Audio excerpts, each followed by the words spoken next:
very well known for the book The Creature from Jekyll Island, and you're somebody who I mentioned in the first time that you've been on the show. You're somebody who I've learned a lot from, and I really appreciate all the time that you've given to the truth movement, being one of the OGs. And this book is definitely one of the most cited books for truthers who are talking about the Federal Reserve.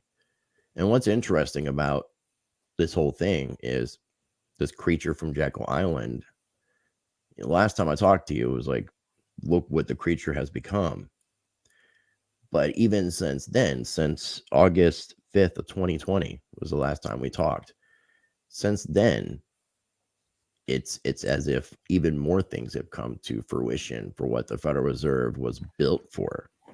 Would you agree with that statement? Yes, I would, but I would add to it that it's coming to fruition in a way that most of us did not anticipate. And by that, I mean that I think if we look at what's happening to the monetary systems of the world, and definitely including the United States, the central banks of the world have decided to go for broke on it. They're not trying to sustain a steady rate of inflation. They're not trying to keep people in place. I think they've come to the point where they want to just destroy everything and destroy the money supply. The inflation rate will be out of control very soon, and it's already getting that way for those who've been to the store lately.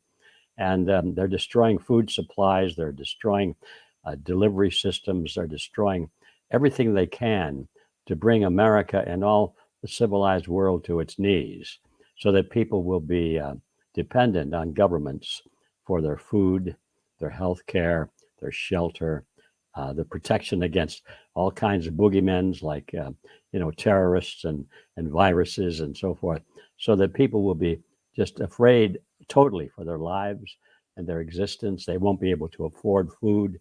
The stores will be empty. The shelves will be empty. And people then are on their knees begging for food and water and all that kind of thing. It's a horrible scenario that I see coming up soon. And it's being done on purpose. This is hard for most people to understand or to believe. They want to send letters to their congressman and say, don't you know that what you're doing is dangerous and it's destructive? What they don't realize, of course they know. That's why they're doing it, because they want people to become on welfare and all kinds of support systems from the government so that they will become obedient servants of the government.